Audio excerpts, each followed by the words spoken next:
With the new Spike product cards, there's always more testing and a new deck profile. So welcome to our channel. We are Team Crushing the Meta, and you can call me D-Boy. I'm here for you guys with a deck profile on Spike Brothers, the Rising Nova build.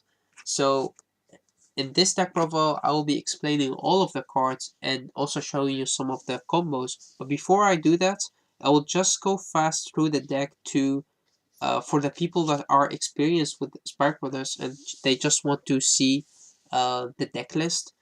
And after that, I will be explaining the cards and tell you why I've chose for them. And then I'll be explaining 5 of the simple combos that you could do with Spark Brothers. If you want to know more, I could just do a combo video to show you the combos uh, because there are a lot of combos that you could do in this deck. So for the starter, Mega Trader is still your main starter. Then playing 4 copies of Rising Nova, so Exceptional Expertise Rising Nova, 3 copies of Hive Maker, and only 1 Bulldozer Dope. For the grade 2 lineup, 3 Mayhem Tiger, 3 Cobalt Impulse, 2 Lethal Forwards, 2 Axe Divers, and only 1 Wing Killer Misery. Grade 1 lineup, 3 copies of Kiss Kill Alma, your Unflipper Perfect Guards, 4 copies of the Acrobats Stridefaller, 3 copies of Rogue Raider, 3 copies of Eliza, Air Force Eliza. Trigger lineup, start up with 4 of the Miracle Ace Critical Trigger, Liar Lips, 2 copies of Different Arts of Silent Joker, 3 copies of the Stand Trigger Devil Watch, 3 copies of the Draw Trigger Pauline, 3 copies of the ugliest Heal Trigger, and only 1 copy of Tiara for good luck. For the strides, started with the G Guardians, 2 Maximum, 2 Cheer Lady or Leader. Yeah, excellent cheerleader Irie, and only 1 copy of Desmule. Then we have 1 copy of Lily, 2 copies of Great Villain Dirty Pecaro, 4 copies of the Miracle Ace, and 4 copies of Super Rising Nova. So this was the deck. There is something that is very important to know. First of all, I'm playing 4 copies of Miracle Ace. You could take 2 out if you don't feel that they are necessary. So you take 2 of the Miracle Ace out, and you could put 1 more Lily and 1 Desmule or Sprees.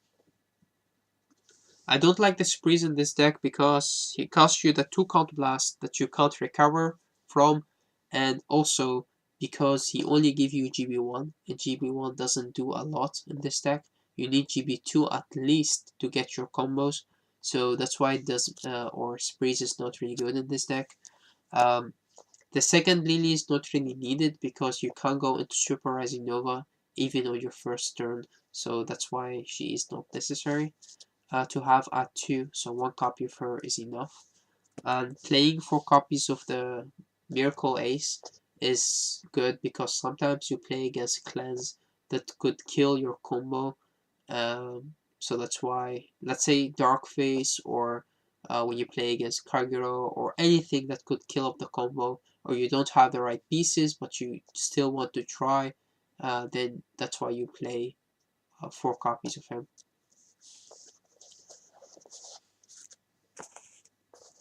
So yeah, now let's just explain the deck or the skills.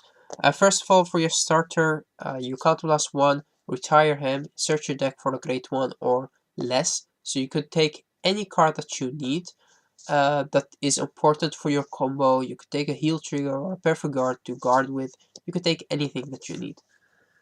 For the grade 3 lineup, it's also very important to know that Spike Brothers have the keyword which is charge.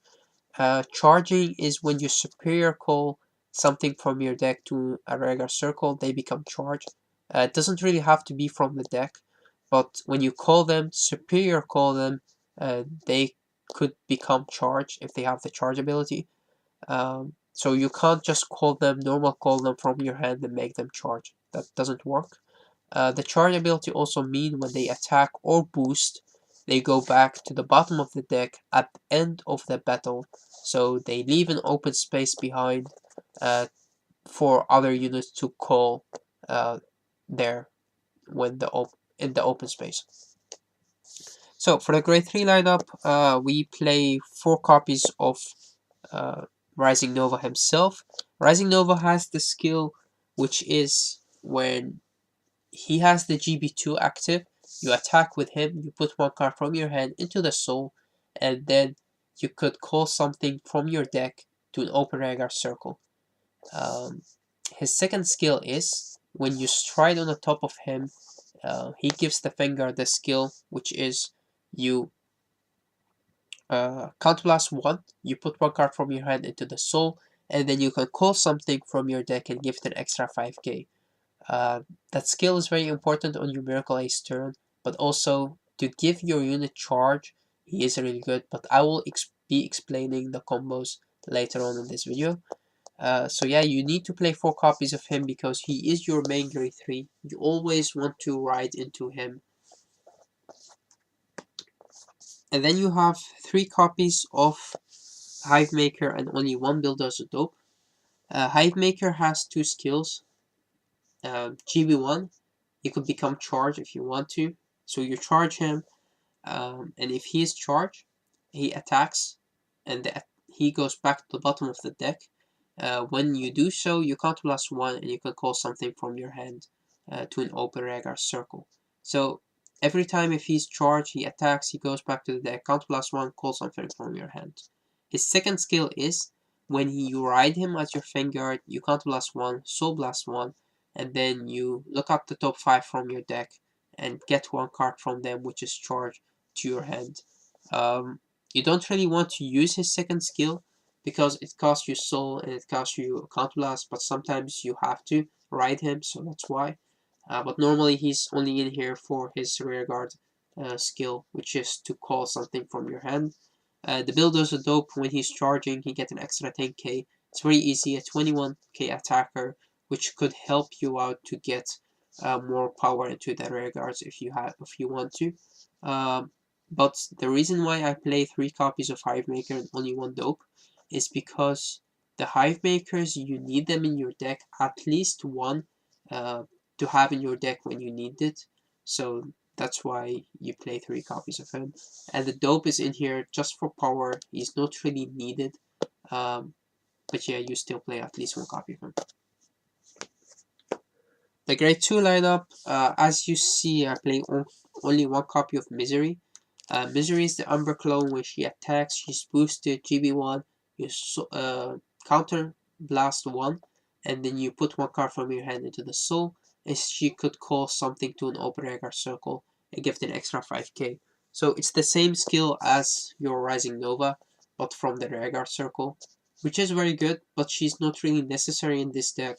Also on your Miracle Ace turn, you don't really need her, especially on your first Rising Nova turn, you don't need her. So that's why I'll be explaining the combos as I said, but that's why you only play 1 copy of her. She's only in here.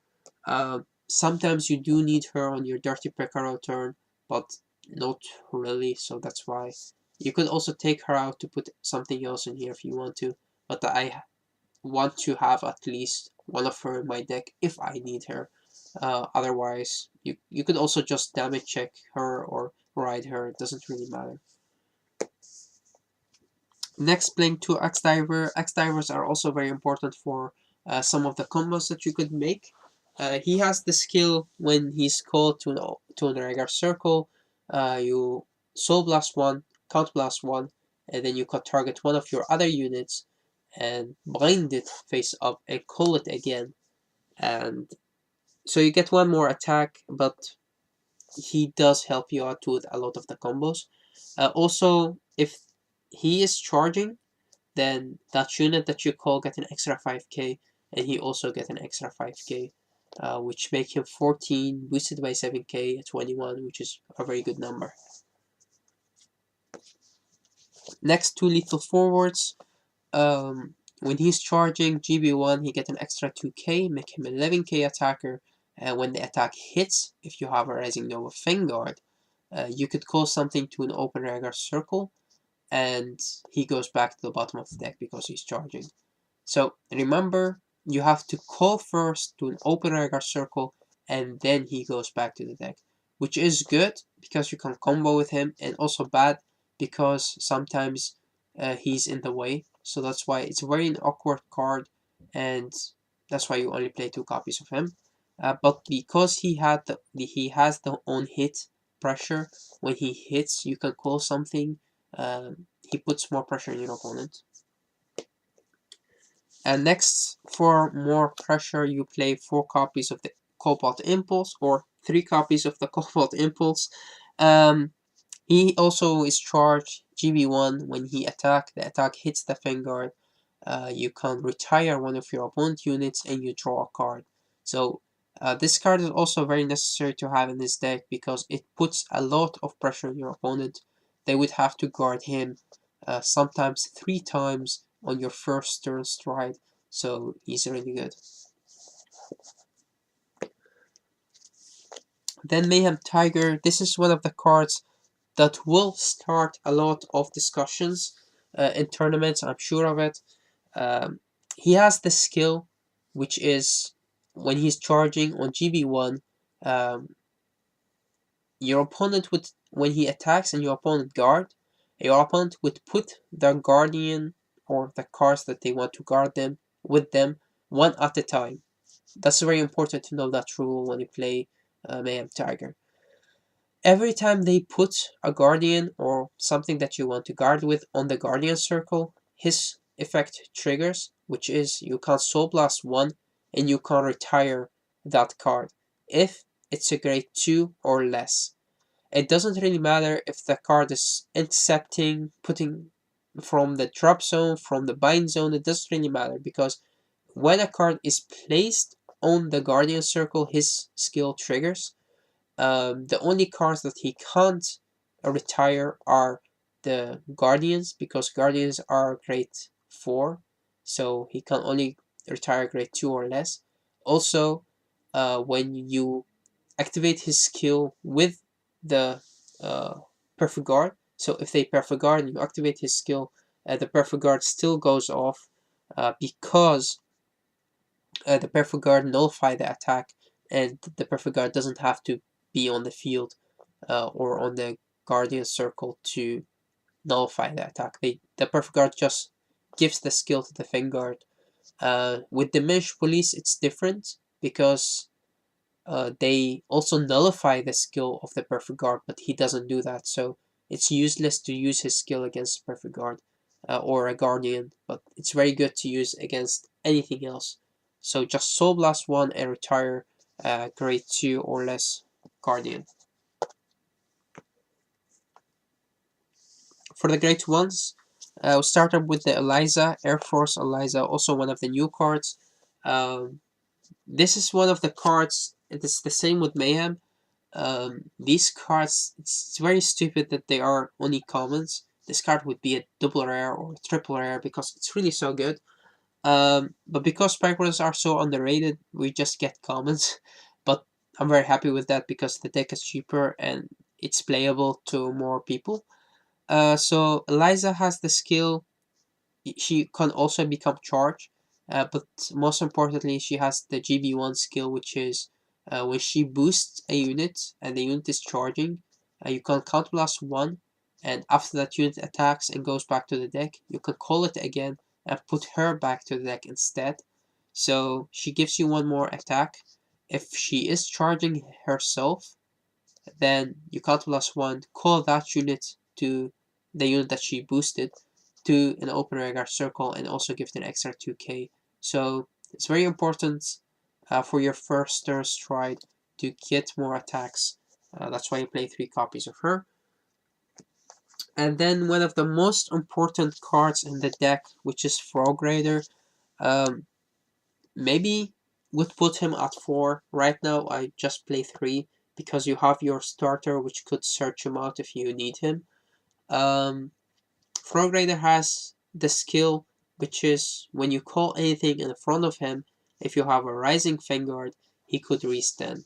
So that's the skill. That's all he does. He could restand if you call something with charge ability in front of him. With the combos, I will show you what he can do because this card is just crazy. And then 4 copies of the Acrobat, the Stride Father, very good.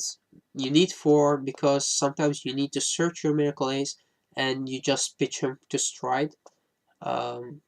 As I said, could take one of him out to put another Frog Raider, but I'm not sure about that yet. Because normally I play 9 grade 3s and now I'm only playing 8. So I do need him to Stride and also need him to search the Rising Nova. And then for the Perfect Guards, you play the On-Flippers. Normally in this deck, especially if it's a Miracle Ace deck, then you play the Charge Perfect Guards because they restand your Frog Raider. Restand your Frog Raider, so that's why you play the Charging Perfect Guards. But in this deck, you don't really only focus on your Miracle Ace, and because you play more combos, you do need her to get you the extra counter charge, because in this deck with only 2 counter blasts you could do a lot, so that's why you play her. Trigger lineup, the heals, you do need them to guard oops you do need them to guard, to G guard, so yeah, I'm playing only one Tiara because she is very good for good luck. And of course I need to play her because it makes my opponent very sad to see her, and me as well, but at the same time I'm very happy because sometimes I heal. So yeah, that's why you play her and Tiara for good luck.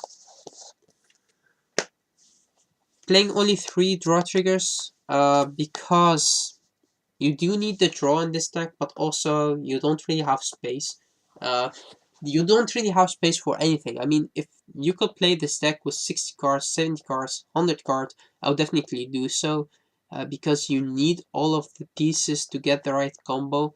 That's why Spike Brothers are not played very well because of consistency. But in this build, if you play it right, it's very consistent to play, and you can make a lot of different plays. But yeah, Pauline, the draw trigger, doesn't really matter which one you play because we have 4 different draw triggers in Spike Brothers, and all of them doesn't have any skill or an important name. So yeah, you can play anyone you want. Play at least 3. You can play 4, but I don't have the space, as I said. If you have them in your hand, then you could put them into your soul with your Rising Nova skill. So yeah, they're not useless, they're always good. Then playing 3 copies of the stand trigger, Devil Watch. This is another card which is very awkward in this deck. I hate that this card is a stand trigger. Like this. I hate that this card is a stand trigger because you sometimes you can't really stand anything when you drive check her or him. But if you have him in your hand, because he's charged and he has a very important skill, you do need him in your deck. Normally I would play 4, but now I play 3 because I want to play 6 crits. So that's why I'm playing 3 of him and 3 of the draw trigger. His skill is he's charging on GB1. If he's charging, he attacks or boosts, he gets an extra 3k, so make him 7k, which is a good booster and an okay attacker. And also when he attacks or boosts, you can counter charge 1 and soul charge 1, which is very, very, very important. The counter charge is very important, also the soul charge is very important. You only have to make sure that you don't go into late game if you use his skill a lot. The same with Liar Lips. You don't really want to draw too much in this deck or soul charge too much if you go into late game. Silent Joker, playing the 2 different arts. They have also a very good skill. You put them into your soul and you unflip one. So it gives you the extra counter charge if you need it. Also, it goes into the soul, which is very good. But you only are playing them. Uh, you play them for their skill, but you also play them because they are criticals. And in this deck, you do put a lot of power into your rear guards. So, and you do also pressure your opponent a lot. So that's why you play a lot of criticals as well. Because sometimes they don't guard the Vanguard because they have to guard the rear guards. So that's why you do still put all the criticals on your Vanguard and the power on the rear guards. So you do them a damage and you also get the power. That's why it's very important to get at least one critical every drive check that you make with your grade 4. Liar Lips is also a very important card, which I will show you in the combo later on. But it's very important to have Liar Lips in here. For your strides, first your Super Rising Nova, which has the skill when he attacks, you unflip one of the cards from your G zone, the same as Titan from Kagura. You unflip one copy of him, of course, to get his skill active. For every card you have of him in your G zone, you can target one of your units and make it charge, even if that unit is not charging or can't get charged because they don't have the charge ability. So let's say the draw trigger, you can even make the draw trigger charging, and if you have 4 or more charging units on the field, then every one of your units get an extra 10k.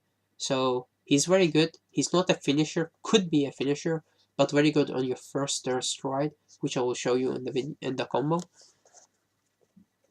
Then playing the 4 copies of the Miracle Ace. As I said, in my opinion, still important to play 4, but you could play 2. He has two skills. The first skill is you count plus 1 and you unflip a copy of himself, which gives you the 2 skills. The first one is every time that a card is put from the field back to the bottom of your deck, so with charge, you can give one of your units an extra 5k. His second skill is GB3, so when you stride him as your second stride, or if you G-guarded before him, um, you get the skill. You can Soul Blast 2 cards to be able to call something from your hand. So he combines really well with Frog Raider, which I will show you in the combos. But yeah, this is your finisher normally, but you can also go into him, puts your opponent on a lot of damage and kill their hand, and next turn you could finish them off with Dirty Picaro or your Super Rising Nova.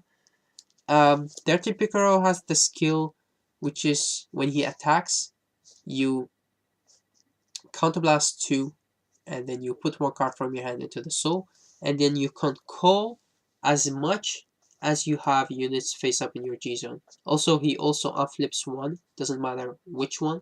So let's say you have used your Rising Nova before, so you are at GB3, his skill is active, you unflip something, so let's say you unflip the second Picaro or anything else, and now you can call 3 because you have 3 face up in your G zone. If you go into Super Rising first, then you go into your Miracle Ace, and then go into your Picaro, then you can use Picaro. You already have 4 units face up in your G zone. You use Picaro skill to unflip one more or flip one more, then you have 5, so you can call up to 5 units when he attacks. So it's a very good skill. It helps a lot with when you have an open or a field which is empty, and when you go into your Miracle Ace and you have used all your hand, so it's very important to use. For the G Guardians, Desmil, you all know Desmil. He is very important to play against Dimension Police and against Kagero, against anything that could kill units on the field that you want to have them. Also against Narukami, because if you guard one of your units with his skill, then they can't retire it, so you still have one rear guard on the field. Next, you have Irie, 2 copies of her. She get an extra 5k when you have 3 or less rare guards on the field. So she's puts your finger at 31, which is normally good enough to guard most of the attacks. And of course, you have your Juggernaut Maximum Maximum. This is a very important card to play at 2. You could play at 1, but I've seen people play even at 3. He has the skill which is when you guard with him, you can target one of your air guards and give them extra 10k. So let's say you have something in the front row that you want to keep, then you give the extra 10k, so your opponent can't retire it or attack it if that's enough, and then he gets an extra 10k himself, so it would be a 25k shield. Also, at the end of the turn, the unit that you gave extra 10k will also go back to the bottom of the deck. That's also a very important skill. Why? Because sometimes you need your resources back to your deck, and with Dirty Pickerel you can call them again. So it doesn't really matter, because with Spark Brothers, the cards on the field doesn't matter. The cards in your hand and on your deck does matter. So that's why, in my opinion, Juggernaut Maximum Maximum is still a very, very, very good card. So yeah, that was the deck. Now we can go into the combos. Let's say most of your combos start when you're at grade 3. The first and very simple combo is when, let's say you have your Frog Raider right here, your Lion Lips, and your Rising Nova Vanguard. You have 2 cards in your soul. And now this is the first turn when you stride. So let's say you have this in your hand, you stride into your Super Rising Nova. So this is the first strike turn that you make. The cards that you need in your hand are the Frog Raider, the Liar Lips. It's optional to have it, it's not really necessary, but if you have her, that's really good. So let's say the Frog Raider, the Liar Lips, a charge unit, so it could be an Cobalt Impulse, but also could be a Lethal Forward, anything which is charging. You do need the Impulse to make the combo better. So the Impulse and Eliza. These are the 4 cards that you need for your first turn combo. It's not really hard to get them, these 3, because you have your starter. If you don't really have these, or you have less, then I would recommend you to stride into Lily and not into Rising Nova or Super Rising. So yeah, but still, let's just talk about the combo that you could make. You call the Frog Raider, call Liar Lips in front of the Frog Raider, and then you call Eliza and call the Impulse. You need 2 Counter Blasters to use for this turn. So if you are at 3 damage, that would be perfect. Or if you are at 2 damage, but normally you use your starter, so you do need to be at 3 damage. So first you attack with your Liar Lips, boosted by the Frog Raider. At the 11k, you attack a Rare Guard or attack a Vanguard. Normally, I would attack a Rare Guard. It depends on the amount of Rare Guards they have on the field, because you need them to have 2 left for, or even 3, for your Impulse to be active or to be very good, effective, let's say. So you attack with the Liar Lips, then attack with your Vanguard. Liar Lips goes into the soul and you draw something. So let's say you draw a draw trigger, or you have a draw trigger in your hand. Give your Vanguard an extra 5k. Then now you use the skill of Rising Nova himself to put the Pauline in your soul from your hand, anything from your hand, and call something from your deck and give it an extra 5k. So this should be another Impulse. Calling the Impulse, restanding the Frog Raider, and then you give the Impulse an extra 5k. So that puts this column on 21. So the extra 5k right here, you attack with this. Every trigger that you get, you put on the Frog Raider. So let's say you only got 1 trigger, So you put the extra 5k on the Frog Raider, and they would guard this attack. If they don't, that's why you play 6 criticals. Now you attack with this column again. So this would be 26, with Impulse being charging. When he hits, you retire something and you draw a card. They guard this attack. If they don't, you retire, you draw. This goes back to the bottom of the deck because he's charging. And now you attack with the second Impulse, which is also charging. This Impulse would also be guarded, or he does hit. Doesn't matter. If he hits, you get the draw, you retire something, and then you can use Eliza's skill to counterblast. When he goes back to the deck, you call him back to an open Rhaegar circle, and she goes back to the deck. Calling him means that your Frog Raider would restand, and you attack again for a 21 with him being charging, retire anything, and draw a card. So this is the combo that you do to put pressure on your opponent if they have Rhaegards, and even if they don't, you still draw from Impulse skill. So that's why he's really good. So this is the first combo that you can do. Another combo that you can also do is, let's say you don't have Impulse in your hand, but you have the X-Diver. It's the same as the combo that they did in the anime. If you didn't see that, then I could tell you the combo. You attack with your Lyre Lips first, you put it into your soul, and you draw a card, you put it into your soul again, and then you call from your deck your second. I have it now in my soul. So you call your second X-Diver. The X-Diver skill will activate, making this X-Diver bind and call it again. You could also do differently by attacking first with this X-Diver if they have a Rearguard, because he's only 9k. If they don't have a Rearguard, then you have to do it this way. So let's say they have a Rearguard, and you have their Lyre Lips right here. So you attack first with the X-Diver, not being boosted, and then you attack with this column, put this card into your soul, draw something, put that into your soul, activating his skill, calling the X-Diver, giving an extra 5k. He restand this. Now you can use this X-Diver skill to Soul Blast 1 and Counter Blast 1 to bind this X-Diver face up, call it again, use his skill to bind this Eliza, and call her again, making her charge. So now you have 3 charging units, and then you use your Super Rising Nova skill to make the X-Diver also charge.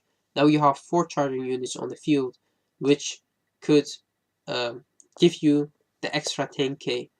But the problem with this combo is that you use 1, 2, 3 Counterblast, use 2 cards from your soul, and you can only get those 3 attacks. Of course, because of your Lyre Lips, you get 1 more attack, and because of your X-Diver, you couldn't attack a Rhaegar.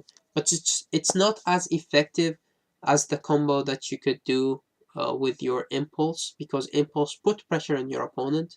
But if your opponent is at 5 damage, or even, yeah, if they are at 5 damage and they don't have a lot of cards in their hand, then this combo could finish them off. But in that case, you could do the same with the Mayhem Tiger. So let's say you don't have X-Diver or Impulse in your hand, but you have a Mayhem Tiger, and they are at 5 damage, then you could use the combo with the Mayhem Tiger. So you call your Lyre Lips. If you have her, if you don't, it doesn't really matter. This is just an extra 11k attack. So you attack with her, then she goes into the soul. You draw a card, you put the card that you draw into your soul, you attack, you use his skill to make him charge, use his skill to call something from your deck. Let's say you call Mayhem, another one, because you want to put pressure on your opponent. They have to guard this because they don't want to take the 6 damage. or anything. He restand this because he's charged. He get an extra 5k. Now you attack with this column. Because of Mayhem skill, they can only perfect guard it or G guard it. If they don't, they have to take the damage because you have 4 cards in your soul, so you can retire 4 of their guardians. He goes back to the deck. You attack with this, use her skill to call him again, and restands and call again. So in this combo, you could also do them 2-3 damage because of the Mayhem Tigers. So it's another very strong combo. Sorry. So on your next turn, then you stride into your Miracle Ace. This is the Miracle Ace turn, which is your finisher. If they, yeah, if it doesn't finish their opponent off, then you could still go on. But this is normally your finisher turn. In this turn, you don't really need a lot of cards in your hand. You need the Frog Raider. It's the same with Lyre Lips. If you have her, it's great. If you don't, it's not so bad. Yeah, so you call the Frog Raider, you call Lyre Lips. This is all the cards that you need. And you need 2 Counterblasts. If you have 3, that's good. If you don't, it's not a problem. But in this combo, you need a lot of cards in your hand, which are charge units. So let's say you have 1 Mayhem Tiger, 1 Impulse, a Perfect Guard, and let's say a Stand Trigger. Or a Draw Trigger, it doesn't matter. Let's say these are the cards that you have in your hand. You attack first with your Lyre Lips. She goes into the Soul. After that, you attack with your Vanguard, give it an extra 5k. You draw a card. Let's say you draw a critical. You activate his skill to call something from your deck. You could put the critical or the perfect guard because these 3 are charged and you do need to have them in your hand. So you put the critical trigger into your soul to call something from your deck. It depends on what cards they have and on the counterblasts that you have.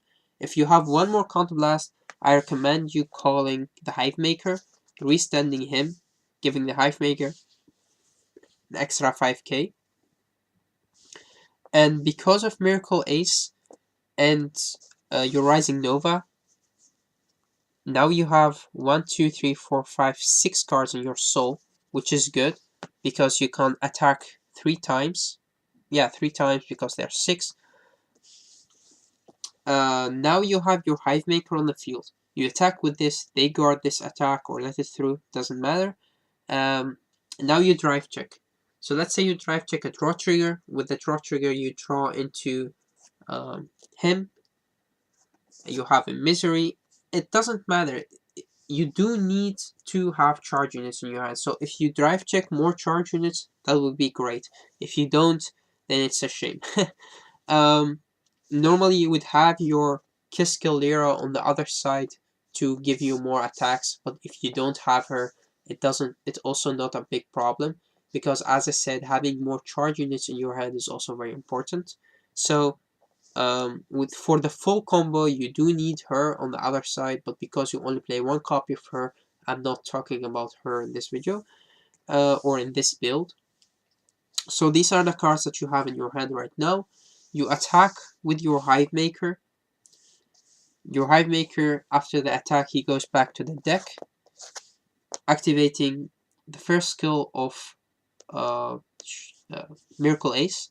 And also you can chain his second skill, which is you can Soul Blast 2 cards to call something from your hand, which could be an Impulse, or could be a Mayhem Tiger, could be anything.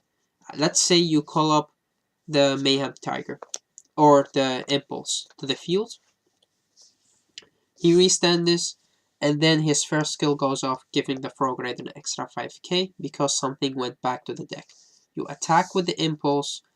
Impulse have the hit pressure, so they guard it.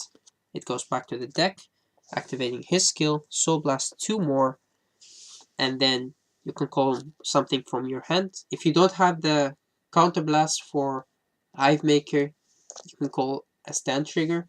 He restand this, get an extra 5k.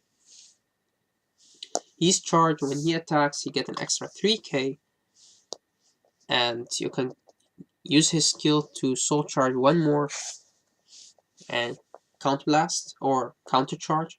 So this goes back to the deck, giving him an extra 5k. And then you soul charge 2 more to get the Hive Maker from your hand. Restand this, attack, get the Hive Maker skill, call something from your hands, and give it an extra 5k. Restand this, attack, he's charged, get an extra 2k, and also had a hit pressure. Goes back to the deck, giving him an extra 5k. And this is how the deck works. So you could do a lot of multiple attacks. You have attacked in this turn once with your Vanguard and 5 times with your Rearguards. You could do even more attacks if you have more soul. So there are a lot of different combos that you could do, but with your Miracle Ace turns, very important to restand your Frog Raider, giving them the 5Ks, so he would be unstoppable. As you can see with this combo, he got up to, so let's say, this is the, he's 17, 27, 32 by himself, which is crazy, being able to hit 32. If he's boosting a grade 2, which is 9k, this is 16, 26, 36, and 41. Just a 41 attack is very, very effective, especially if you have a Cobalt Impulse in front of him. Next, if you have your soul empty and you go into your next turn, and let's say you only have the Frog Raider on the field, and you have to guard with maximum, so you put the Frog Raider back to your deck as well. Now you have to go into Dirty Picaro, because you don't have any soul for the second Miracle Ace. So you go into Dirty Picaro, you have 2 Miracle Ace face up, and you also have 2 Rising Nova face up, because you have used Rising Nova as your first stride and your Miracle Ace as your second stride. And now you attack with your Dirty Picaro, you put 1 card from your hand into the soul, you counterblast 2, and you unflip 1 of your cards. And now you can call up to 5 units from your deck into your Vanguard circles, which, let's say you call a Frog Raider, the stand trigger if you don't have the counterblast. You also call Eliza because you need her and you have the counter charge from him. So let's say you call the Eliza, if I can't find an Eliza. You call the Eliza and you call anything else in here which has the power, the potential to kill something. So let's say you call the Mayhem Tiger because you just want to finish your opponent off. You could call anything in here if you want to, but most of the times you don't, because you don't really want to have field. But if you want to, you can call anything. I would recommend the Stride Father. So let's say your field look like this. Now they have to guard this attack or don't. Then you attack with Devil Watch, use his skill to soul charge 1 more and to counter charge. So Eliza's skill is active. These 3 are charged, so he goes back to the deck. And then you attack with the Mayhem Tiger. This attack would be 16, but you can use his skill to retire their units up to 2. Then use her skill to call him again, restand, and attack. This is another combo that you could do with this deck, which is also very effective. She goes back to the deck, and you attack again, as I said. So yeah, this is how the deck works. A very long video. There are 2 more combos that you could use in this deck. The first one is with the Axe Diver and the Lethal Forward. When you attack with Lethal Forward, let's say he's boosted by an Axe Diver as well, or Frog Raider. He's boosted with the Frog Raider, you attack with him, and then if this attack hits the Vanguard, then you can call an Axe Diver. Because the Axe Diver resolves first, because you call him, you can target him, bind him face up, and call him again, so he doesn't go back to the deck, and restand the Frog Raider, giving him an extra 5k and him an extra 5k, which means that with the attack of lethal forward, you have got 2 more attacks. Normally, you would attack with the lethal forward, you get, let's say, in Hive Maker, and then he goes back to the deck, and now you lose the Frog Raider because you can't restand him, and you can't call the Hive Maker right here because you have to call to an open regular circle. So that's why when you call an Axe Diver and you can't pay his skill, you use him to call to bind, and then call him again, restun him, and then you attack with him first.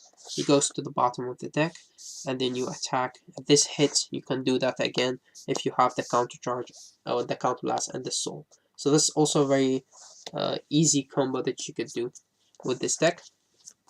So yeah, thanks for watching, guys. It is a very long video, but for you who wanted to see the full combo video, then they could see this. I hope you enjoyed the deck profile. I hope that it was clear for you to understand a bit how Spike Brothers work. So yeah, thanks for watching again, and till next time. Also, before I close this video, if you have any questions, you can also send us a message or put a comment in the comment section below. I myself am very experienced with Spike Brothers. I have a lot of different Spike Brothers decks. If you want to see a deck profile on Dudley, on the Break Ride with the Legion, or the Double Break Ride deck, then just put a comment in the comment section below for us to know that you want to see that, and it would be a great honor for me to do you a deck profile on that. So yeah, thanks for watching again, and until next time.